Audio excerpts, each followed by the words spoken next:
ನಿನ್ನೆ ಸಮಾವೇಶದಲ್ಲಿ 1 ಲಕ್ಷಕ್ಕಿಂತ ಜಾಸ್ತಿ ಜನ ಸೇರಿ ಇವತ್ತು ಸಿದ್ದರಾಮಯ್ಯನವರ ಶಕ್ತಿ ಏನಿದೆ ಅದನ್ನು ತೋರಿಸಿದ್ದಾರೆ. ಕಾಂಗ್ರೆಸ್ ಪಕ್ಷದ ಶಕ್ತಿ. BJPಯವರು ಪಾದಯಾತ್ರೆ ಮಾಡ್ತಾ ಇರೋದು ಯಾವುದೇ ರಾಜ್ಯದ ಹಿತಾಸಕ್ತಿ ಸಲುವಾಗಲ್ಲ. ನಾವು ಹಿಂದೆ ಬಳ್ಳಾರಿಗೆ ಪಾದಯಾತ್ರೆ ಮಾಡಿದ್ದೀವಿ. ರಿಪಬ್ಲಿಕ್ ಆಫ್ ಬಳ್ಳಾರಿ ಏನಾಗಿತ್ತು, ಮೈನ್ಸ್ ಅಕ್ರಮ ಬಗ್ಗೆ, ಆಮೇಲೆ ಮೇಕೆದಾಟು ಪಾದಯಾತ್ರೆ, ಆಮೇಲೆ ಕೃಷ್ಣಾ ಪಾದಯಾತ್ರೆ. ಇವ್ರದ್ದು ಏನು ಪಾದಯಾತ್ರೆ ಉದ್ದೇಶ ಏನು? ಬುಡಾದಲ್ಲಿ ತಮ್ಗೆ ಗೊತ್ತಿದೆ, ಸಿದ್ದರಾಮಯ್ಯನವ್ರದ್ದು ಏನೂ ಪಾತ್ರ ಇಲ್ಲ.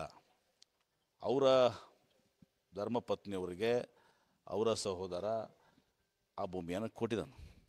ಅದು ಹೇಗೆ ಅಂದರೆ, ಆ ಭೂಮಿಯನ್ನು ಇವತ್ತೊಂದು ದಿವಸ ಮೂಡಾದವರು ಕಾನೂನು ಪ್ರಕಾರ ಭೂಸ್ವಾಧೀನ ಮಾಡಿಕೊಂಡಿಲ್ಲ.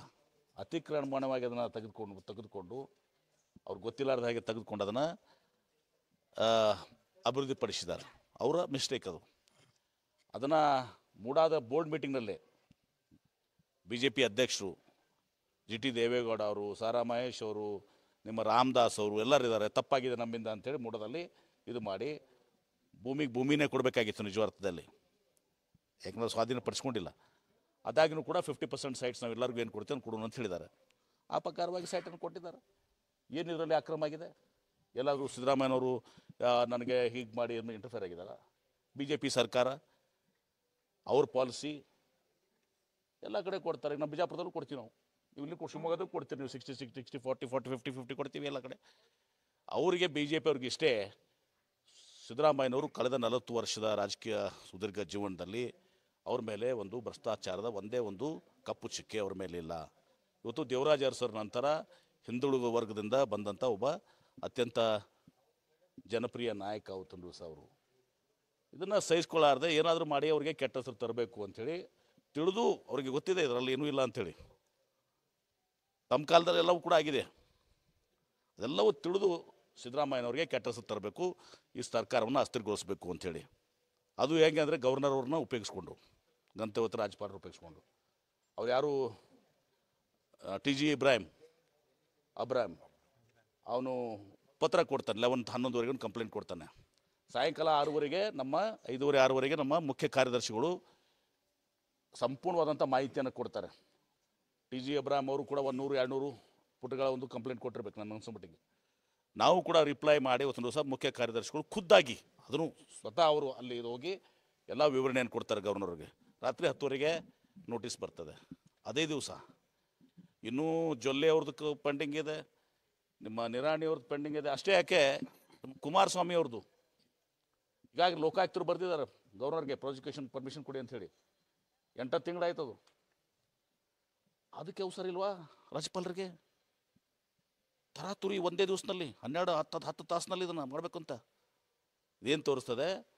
ಗವರ್ನರ್ ಅವ್ರ ಮೇಲೆ ಗಣತಂತ್ರ ರಾಜ್ಯಪಾಲರ ಮೇಲೆ ಒತ್ತಡ ಇದೆ. ಈಗೂ ಕೂಡ ನಮ್ಗೆ ವಿಶ್ವಾಸ ಇದೆ. ನಾವು ಕ್ಯಾಬಿನೆಟ್ನಲ್ಲಿ ನಿರ್ಧಾರ ಮಾಡಿ ಅವ್ರಿಗೆ ಸಂಪೂರ್ಣವಾದ ವಿವರಣೆಯನ್ನು ಕೊಟ್ಟಿದ್ದೀವಿ. ಗವರ್ನರ್ ಯಾವುದೇ ಇದಕ್ಕೆ ಈಡಾಗೋದಲ್ಲ. ಅವರು ಕಾನೂನು ಪ್ರಕಾರ ಅದರಲ್ಲಿ ಏನೂ ಆಪಾದನೆ ಮೇಲೆ ಏನೂ ಕೂಡ ಹುರುಳಿಲ್ಲ ಅಂಥೇಳಿ ತಿರಸ್ಕಾರ ಮಾಡ್ತಾರೆ ಅಂತೇಳಿ ನಮ್ಗೆ ವಿಶ್ವಾಸ ಇದೆ. ಒಂದು ವೇಳೆ ಗವರ್ನರ್ ಏನಾದರೂ ಇವರು ರಾಜಕೀಯ ಒತ್ತಡಕ್ಕೆ ಅವರು ಈಲ್ಡಾದರೆ, ಆಗೋದಿಲ್ಲ ಅಂತ ವಿಶ್ವಾಸ ಇದೆ. ಈಲ್ಡಾದರೆ ಕಾನೂನಾತ್ಮಕ ಹೋರಾಟ ಮಾಡ್ತೇವೆ. ಅದರಲ್ಲಿ ಏನಿಲ್ಲ ಕೇಸ್ನಲ್ಲಿ. ನಾನು ಕೂಡ ಸಂಪೂರ್ಣವಾಗಿ ಅದನ್ನು ತಿಳ್ಕೊಂಡಿದ್ದೀನಿ.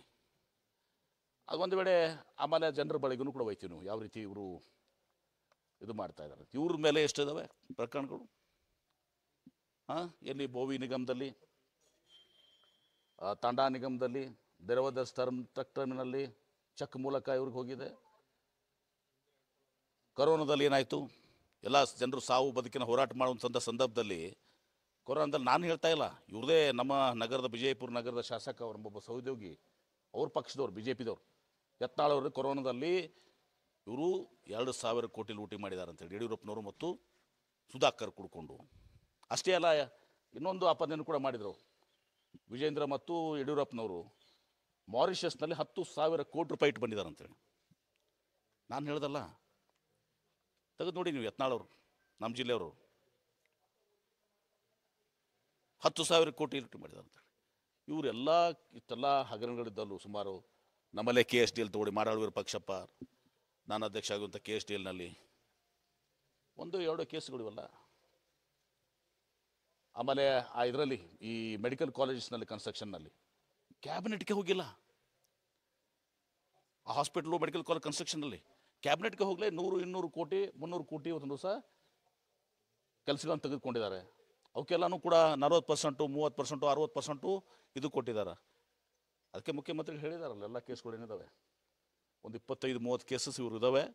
ಇವರೆಲ್ಲರನ್ನೂ ಅದನ್ನು ತನಿಖೆ ಮಾಡಿ ಇವರು ಹೋಲ್ಸೇಲ್ನಾಗ ಒಟ್ಟರು ಜೈಲಿಗೆ ಹೋಗ್ತಾರೆ ಇವರು. ಎದಕ್ಕೆ ರಾಜೀನಾಮೆ ಕೊಡ್ಬೇಕ್ರಿ? ನೀವು ರಾಜೀನಾಮೆ ಕೇಳಿ ಕೊಟ್ಬಿಡ್ಬೇಕಾ? ಇವ್ರು ರಾಜೀನಾಮೆ ಕೇಳಿ ಕೊಟ್ಬಿಡ್ಬೇಕಾ? ಸುಮ್ಮನೆ ಕೊಟ್ಬಿಡ್ಬೇಕಾ?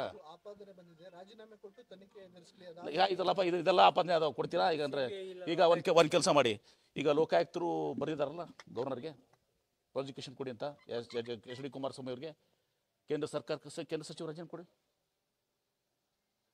ಇವ್ರ ಮೇಲೆ ಏನಿಲ್ಲ, ಈಗ ಬರೆದಿದ್ದಾರಲ್ಲ ಲೋಕಾಯುಕ್ತದ್ರಿಂದ ಅವ್ರಿಗೆ ಹೋಗಿದೆ, ಯಾರಿಗೆ? ಗವರ್ನರ್ ಹೋಗಿದೆ, ಪ್ರಾಸಿಕ್ಯೂಷನ್ ಕೊಡಿ ಅಂತೇಳಿ, ಪರ್ಮಿಷನ್ ಕೊಡಿ ಅಂತೇಳಿ. ಎಚ್ ಡಿ ಕುಮಾರಸ್ವಾಮಿ ರಾಜೀನಾಮೆ ಕೊಡಲಿ, ಯಾಕೆ ಕೊಡಕ್ಕೆ ಬರಲ್ವಾ?